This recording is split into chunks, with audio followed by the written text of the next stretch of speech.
Private వైద్యశాలల కన్నా government హాస్పిటల్స్లో అత్యధిక వైద్య వసతులు ప్రభుత్వం ఏర్పాటు చేసిందని, అవసరమైన వారు వాటిని సద్వినియోగం చేసుకోవాలని తిరుపతి జిల్లా కలెక్టర్ లక్ష్మీషా వెల్లడించారు. చిల్లకూరు మండలం చింతవరం గ్రామంలోని ప్రైమరీ హెల్త్ సెంటర్ను కలెక్టర్ తనిఖీ చేశారు. చిల్లకూరు మండలం చింతవరం గ్రామంలోని ప్రైమరీ హెల్త్ సెంటర్ను తిరుపతి జిల్లా కలెక్టర్ లక్ష్మీషా తనిఖీ చేశారు. అక్కడికి వచ్చిన రోగులతో వైద్య సేవలపై వారితో మాట్లాడారు. కలెక్టర్ బీపీ పరీక్ష చేయించుకున్నారు. అనంతరం చిల్లకూరు జడ్పీ హైస్కూల్లో మధ్యాహ్న భోజనాన్ని పరిశీలించారు. విద్యార్థులతో కలిసి భోజనం చేశారు. కలెక్టర్ లక్ష్మీషా మాట్లాడుతూ రాష్ట్ర ప్రభుత్వం ప్రజలందరికీ ఆధునిక వసతులతో వైద్యం అందుబాటులోకి తీసుకువచ్చిందని, అన్ని హాస్పిటల్స్లో వైద్య పరికరాలు ఉన్నాయని తెలిపారు. ప్రజలు ఇప్పటికీ ప్రైవేటు హాస్పిటల్స్కు మక్కువ చూపిస్తున్నారని, వాటికన్నా ప్రభుత్వ హాస్పిటల్లో మెరుగైన వైద్యం అందుబాటులో ఉందని, వీటిని వినియోగించుకోవాలని సూచించారు. ఆయన వెంట గూడూరు ఆర్డీఓ కిరణ్ కుమార్, పలు శాఖల అధికారులు పాల్గొన్నారు.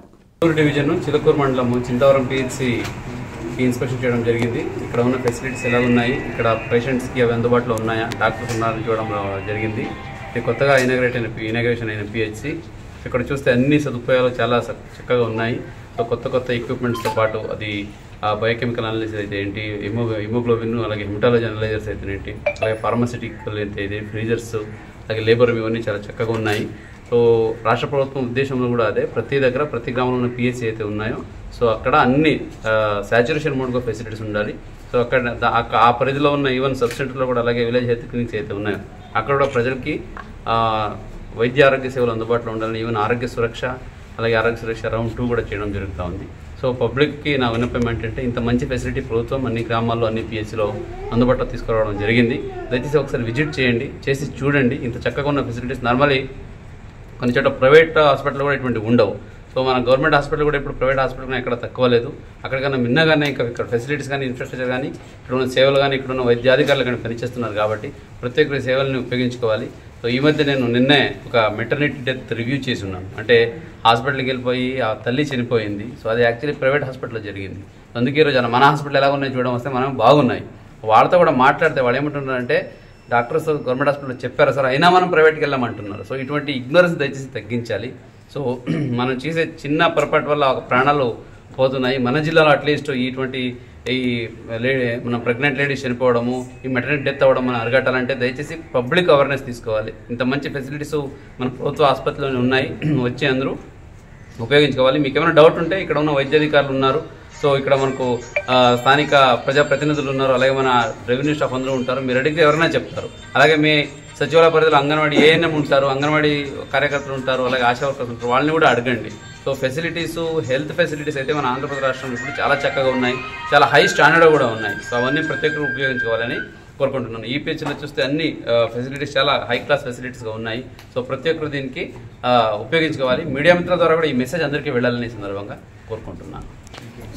ఎక్కడికి వెళ్లినా ప్రజలు అనేక సమస్యలు తెలియజేస్తున్నారని, అభివృద్ధి సంక్షేమం జరగాలంటే రాబోయే ఎన్నికల్లో ప్రజలందరూ తెలుగుదేశం పార్టీని ఆదరించాలని గూడూరు నియోజకవర్గ టీడీపీ మాజీ ఎమ్మెల్యే సునీల్ కుమార్ సతీమణి సంధ్యారాణి వెల్లడించారు. గూడూరు పట్టణంలోని 3వ వార్డులో బాబు షూరిటీ భవిష్యత్ గ్యారంటీ ప్రచారంలో భాగంగా మాజీ ఎమ్మెల్యే సునీల్ కుమార్ సతీమణి సంధ్యారాణి ఇంటింటికి వెళ్లి టీడీపీ పథకాలను వివరించారు. ప్రజలు పలు సమస్యలు ఆమెకు తెలియజేశారు. సంధ్యారాణి మాట్లాడుతూ ప్రచారంలో భాగంగా 3వ వార్డుకు వచ్చామని, ప్రజలందరూ రోడ్డు, కాలువలు, పెన్షన్లు, పలు సమస్యలు తెలియజేశారని తెలిపారు. వైసీపీ నాయకులు సమస్యల్ని పరిష్కారం చేశామని, అందరికీ సంక్షేమ పథకాలు అందించామని అసత్యాలు చెప్తున్నారని వెల్లడించారు. ప్రతి టీడీపీ ప్రభుత్వాలు మంజూరు చేసిన టిడ్కో అపార్ట్మెంట్ల నివాసాలు కూడా అందరికీ ఇవ్వలేదని పేర్కొన్నారు. సమస్యల పరిష్కారం కావాలంటే రాబోయే ఎన్నికల్లో తెలుగుదేశం పార్టీని గెలిపించాలని పిలుపునిచ్చారు. ఈ ప్రచారంలో మట్టం శ్రావణి, ప్రమీల, శైలజ, సుప్రజ, మోహన్, రమేష్ నాయుడు, రత్నం తదితరులు పాల్గొన్నారు. రావడం జరిగింది. అదేవిధంగా బాబు షూరిటీ భవిష్యత్ గ్యారంటీ అనేటువంటి కార్యక్రమాన్ని ఇంటింటికి ప్రచారంగా మొదలుపెట్టడం జరిగింది. ఈ కార్యక్రమంలో ముఖ్యంగా ప్రతి ఒక్క ఇంటిని మేము వెళ్తూ పథకాల గురించి చెప్తూ వాళ్ళ సమస్యల గురించి తెలుసుకోవడం జరిగింది. ఎంతోమంది ఎక్కువగా చాలా సమస్యలు ఈ వార్డులో మాకు తెలియపరచడం జరిగింది. ముఖ్యంగా డ్రైనేజ్ సమస్య, వెనకాల కాలువ సమస్య మాకు చెప్పడం జరిగింది. లైట్ల సమస్య, రోడ్ల సమస్య, ఇంకా పెన్షన్ రాని వాళ్ళ సమస్య, ఈ విధంగా ఎన్నో సమస్యలు మాకు చెప్పడం జరిగింది. నేను ఒకటి అడుగుతున్నాను, ఈ ప్రభుత్వం ఏం చేసింది 4 సంవత్సరాల నుంచి? మేము అన్నీ చేసాము, అన్నీ ఇచ్చేసాము, అన్నీ పట్టేసాము, 99% మేము చేసేసాము, మేము ఇచ్చినటువంటి వాగ్దానాలను చెప్పినటువంటి ప్రభుత్వము ఏం చేసిందని మిమ్మల్ని అడుగుతున్నాను. ఇంతవరకు ఈ రోడ్డు చూస్తే కనీసం తట్ట మట్టి కూడా ఎత్తనటువంటి పరిస్థితిలో ఉంది. డెవలప్మెంట్ లేదు, సంక్షేమము లేదు. అటువంటి ప్రభుత్వానికి ప్రజలందరూ బుద్ధి చెప్పాలని కోరుకుంటున్నారు. అదేవిధంగా చాలామంది ఇళ్ళు లేవు మాకు అని చెప్పడం జరిగింది. ఇళ్ళ గురించి మేము అడిగినప్పుడు ఎన్నో తెలుగుదేశం హయాంలో 5,000 చిల్లర ఇళ్ళు కట్టడం జరిగింది. ఆ ఇళ్ళన్నీ ఎట్టపోయినాయి మేము అడుగుతూ ఉన్నాం. ఆ ఇళ్ళన్నింటినీ తెలుగుదేశం హయాంలో 5,103 ఇళ్ళని కట్టించడం జరిగింది. అది 2009 వైసీపీ ప్రభుత్వంలో వాళ్ళు మళ్ళా శిలాఫలకం ఒకటి వేసి దాన్ని మళ్ళా 391 కోట్ల రూపాయలతో దాన్ని మార్చడం జరిగింది. ప్రచారానికి విచ్చేసిన పెద్దలు కిరణ్ గారికి, మన పాసిన సునీల్ కుమార్ గారి, శ్రీమతి సంజారాణి గారికి, ఇక్కడ విచ్చేసిన పెద్దలకు అందరికీ, తెలుగుదేశం పార్టీ కుటుంబ సభ్యులకు అందరికీ ధన్యవాదములు. ఈరోజు ఎక్కడెక్కడో నుంచి వచ్చి గూడూరులో మాకు ఎమ్మెల్యే టికెట్ కావాలని నిలబడుతున్నారు. ఒక ఆయన నిలబడిపోయాడు, ఏం చేశాడు? వీధి లైట్లు ఎలగట్లా, రోడ్లు లేవు, ప్రతిదీ సమస్య. పోయిన నెల కరెంటు బిల్లు 1,800 వస్తే ఇవాళ 2,500 అయింది. ఎందుకైంది అంత డిఫరెన్స్? యూనిట్లు ఏమో అదే. ఈరోజు గ్యాసు 1,100, పెట్రోల్ ఎంత, డీజిల్ ఎంత?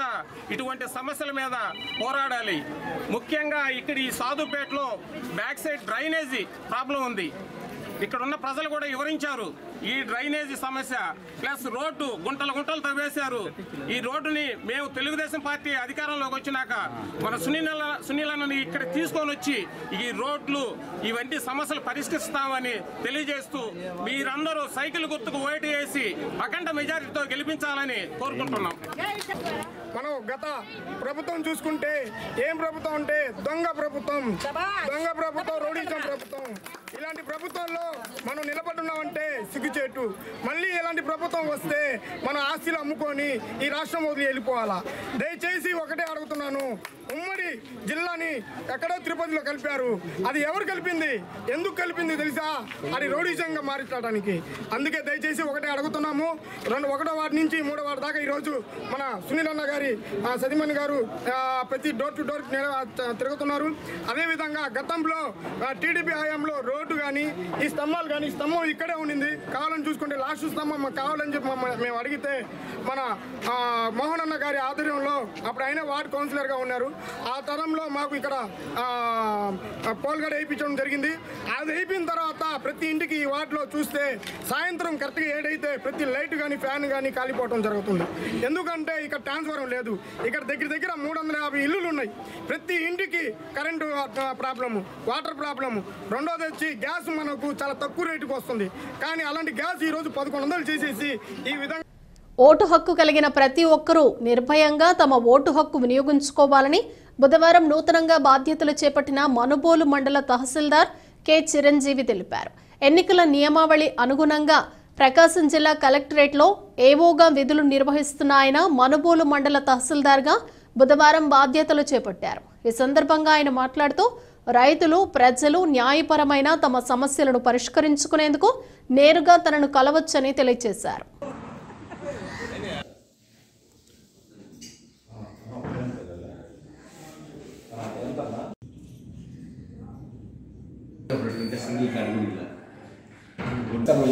నా పేరు కె చిరంజీవి. ప్రకాశం కలెక్టరేట్లో అడ్మినిస్ట్రేటివ్ ఆఫీసర్గా పనిచేస్తూ ఎలక్షన్ కమిషన్ వారి యొక్క ఆదేశాల ప్రకారంగా సిసిఎల్ఏ గారు ఇచ్చినటువంటి ఉత్తర్వుల ప్రకారంగా ఈ రోజున తహసీల్దార్ మనుబోలుగా ఛార్జ్ తీసుకోవడం జరిగింది. జిల్లా కలెక్టర్ నెల్లూరు గారి యొక్క సూచన ప్రకారం, అలాగే ఈఆర్ గారి సూచన ప్రకారం రాబోయే ఎలక్షన్స్లో ఖచ్చితంగా నిష్పక్షపాతంగా అందరికీ ఎలాంటి ఇబ్బంది లేకుండా ఎలక్షన్ సజావుగా జరిగే విధంగా చర్య తీసుకుంటామని చెప్పేసి మనుబోలు మండలం తరఫున మంచిగా అందరూ కూడా ఓటు వేసి వారి యొక్క ఓటు హక్కును వినియోగించుకునే విధంగా చర్య తీసుకుంటామని చెప్పేసి తెలియజేసుకుంటున్నాం. Thank you. ప్రజల సమస్యలు పరిష్కారం చేసేందుకు ప్రభుత్వం జగనన్నకు చెబుదాం కార్యక్రమాన్ని ప్రారంభించిందని, ప్రజలు సద్వినియోగం చేసుకోవాలని తిరుపతి జిల్లా కలెక్టర్ లక్ష్మి వెల్లడించారు.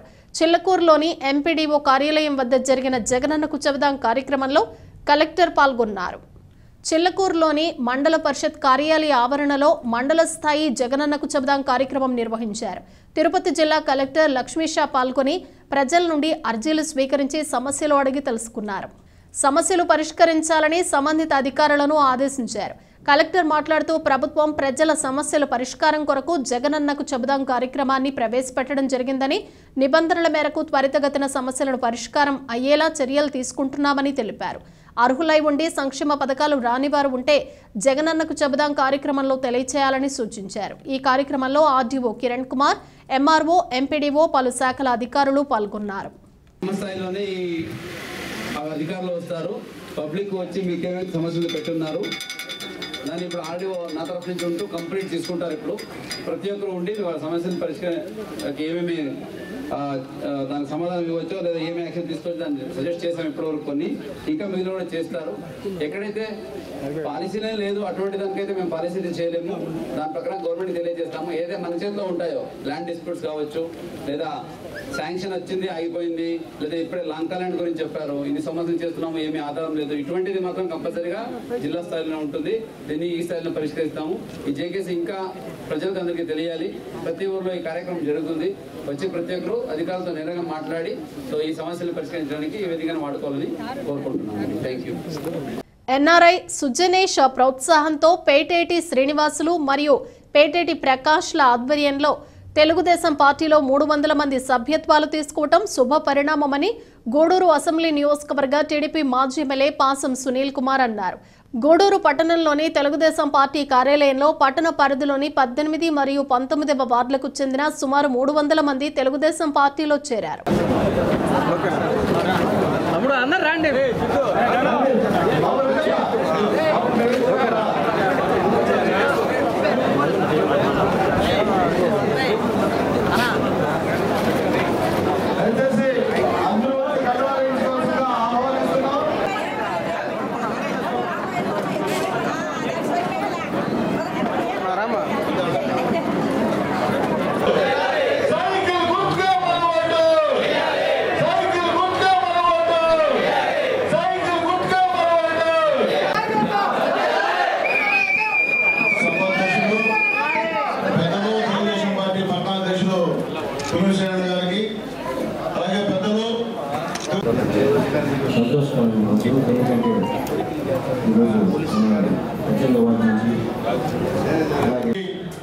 కుటుంబ సభ్యులైనటువంటి పెద్దలు సేనన్న, మా ప్రకాష్ అన్న, అంతకుముందు మా అందరినీ ఇక్కడికి పంపించినటువంటి ఎన్ఆర్ఐ సుజనేష్, ఇక్కడికి యువతకంతా కూడా నా నమస్కారం. చాలా సంతోషంగా ఉంది. ఎందువల్లంటే తెలుగుదేశం పార్టీకి పేటేటి వారి కుటుంబానికి విడదీయరాని బంధం ఎన్నో సంవత్సరాల ఉంది. మా సత్యవన్న ఉన్నంత కాలం మేమందరం కూడా 24 గంటలు అన్నోరింట్లోనే ఉండేవాడు. నేను కూడా మా దురదృష్టం సత్యవన్న చనిపోయారు. చనిపోయిన తర్వాత అందరూ కూడా రాజకీయంగా కొద్దిగా స్లో అయ్యారు. ఎవరైనా పనుల్లో వాళ్ళు ఉన్నారు. కానీ ఎక్కడో ఎన్ఆర్ఐగా ఉంటూ ఇక్కడ గూడూరులో పిల్లలందరినీ గ్యాదర్ చేసి మీరు అందరూ కూడా తెలుగుదేశం పార్టీలో చేరండి. తెలుగుదేశం పార్టీలో చేరితేనే మనకి భవిష్యత్తు ఉంటుంది. శ్రీలన్న లోకల్ వాళ్ళకి సపోర్ట్ చేయమని చెప్పినటువంటి సుజనేష్కి మనస్ఫూర్తిగా ధన్యవాదాలు తెలియజేస్తున్నా. అట్లాగే ముఖ్యంగా ఈరోజు రాణిపేట బొగ్గుల తిప్పు నుండి చాలా మంది వచ్చారు. మీ అందరికీ కూడా నేను తెలుసుకున్నాను. నేను తెలియకుండా పోలా. నేను మున్సిపల్ చైర్మన్గా ఉన్నప్పుడు ఎన్నో పనులు చేశా. ప్రతిదీ వచ్చా. ఎమ్మెల్యే ఉన్నప్పుడు పనులు చేశా. వచ్చా మీ స్థానాల కోసం దెబ్బలు తిన్నా. అవి మొన్నదాకా కూడా నాకు డబ్బులు అట్టే ఉండే. అట్టే ఉండే డబ్బులు గవర్నమెంట్ కూడా. అయినప్పటికీ మీరు ఎందుకో ఒకసారి అవకాశం అని చెప్పి వైఎస్ఆర్ కాంగ్రెస్ పార్టీ గెలిపించారు. నన్ను ఓడించేశారు. నేను చెప్పేది మీకు ఒకటే, ఇప్పుడు కాదు మీకు ఉపయోగపడే వాళ్ళకి మీరు ఓటేయండి. ఆ రోజు డబ్బులు ఇచ్చేవాడు కాదు చేయాల్సింది. మీకు 24 అవర్స్ మీకు అందుబాటులో ఉండి మీరు వస్తే సమాధానం చెప్పే వాళ్ళకి మీరు ఓటేయమని చెప్తున్నా. నేను గతంలో మున్సిపల్ చైర్మన్ ఉన్నప్పుడు మొత్తం సిమెంట్ రోడ్లు ఇచ్చా. నేనే ఇచ్చా. ఎమ్మెల్యే ఉన్నప్పుడు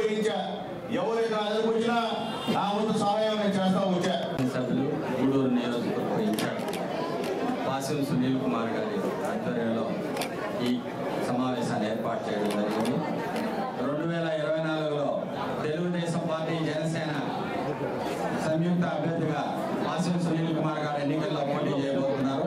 సునీల్ కుమార్ గారు తన యొక్క రాజకీయ జీవితాన్ని విద్యార్థి దశ నుంచే ప్రారంభించడం జరిగిందనే విషయాన్ని కూడా మీ అందరూ కూడా యువకులకు తెలియజేస్తున్నారు. ఆయన కాలేజీలో చదువుకునేటప్పుడు కాలేజీలో చైర్మన్గా పనిచేశాడు. అదేవిధంగా 1995లో గూడూరు పురపాలక సంఘంకు జరిగిన ప్రత్యక్ష ఎన్నికల్లో మున్సిపల్ చైర్మన్గా ఎన్నికై ఆ రోజు చంద్రబాబు నాయుడు గారు 1995 ఏప్రిల్ 1వ తేదీ అధికారాన్ని చేపట్టిన తర్వాత ఆయన తీసుకొచ్చినటువంటి వినూత్న కార్యక్రమాలు శ్రమదానం కావచ్చు, ప్రజల వద్దకు పాలన కావచ్చు, జన్మభూమి కార్యక్రమం గూడూరు పట్టణంలో జన్మభూమిలో ప్రతి వీధి కూడా సిమెంట్ రోడ్లు వేసి కాలువలు నిర్మించిన ఘనత కూడా సునీల్ కుమార్కి దక్కుతుందనే విషయాన్ని కూడా మీకు తెలియజేస్తున్నాం. అదేవిధంగా సునీల్ కుమార్ గారు చాలా సంతోషము. ముఖ్యంగా ఒక 3 రోజుల క్రితం మన నియోజకవర్గానికి తెలుగుదేశం అభ్యర్థిగా ఎప్పుడు సునీల్ కుమార్ని ప్రకటించారు. గూడూరు నియోజకవర్గంలో ప్రపంచంలో బయలుదేరింది. ప్రతి ఒక్కరూ పార్టీలో చేరి తెలుగుదేశానికి ఓటేసి తెలుగుదేశాన్ని గెలిపించుకోవాలి అని నిర్ణయాలు వచ్చారు. నన్ను కూడా 2 రోజుల నుంచి ప్రతి ఒక్క సంఘం నేను కూడా నాయకుల సంఘం వారు అలాగే చేరాలనుకుంటున్నాము. మీరు మా సునీల్ కుమార్ గారితో మాట్లాడి మీరు పలానా తేదీలను చెప్పగలిగితే మేము ఎంతవరకు చేస్తామని ప్రతి ఒక్కరు నిర్ణయం తీసుకుంటున్నాము. ఈ ప్రపంచంలో ఖచ్చితంగా వైకాపా కొట్టుకుపోవడం గ్యారెంటీ. అయినా మనందరం సాసెట్గా ఉండకుండా అందరూ కష్టపడి రేపు ఓటు వేసేదాకా ఇదే ఉత్సాహంతో పనిచేసి చంద్రబాబు నాయుడు గారిని ముఖ్యమంత్రి చేసుకుంటూ అదేవిధంగా గూడూరులో పాసిం సునీల్ కుమార్ గారిని అత్యధిక మెజార్టీతో గెలిపించుకోవాల్సిన బాధ్యత మనందరం ముందు ఉందని కోరుకుంటూ తెలియజేస్తున్నాం.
ఇవి బులెటిన్ విశేషాలు. మరో బులెటిన్లో మళ్ళీ కలుద్దాం. అంతవరకు సెలవు. నమస్తే.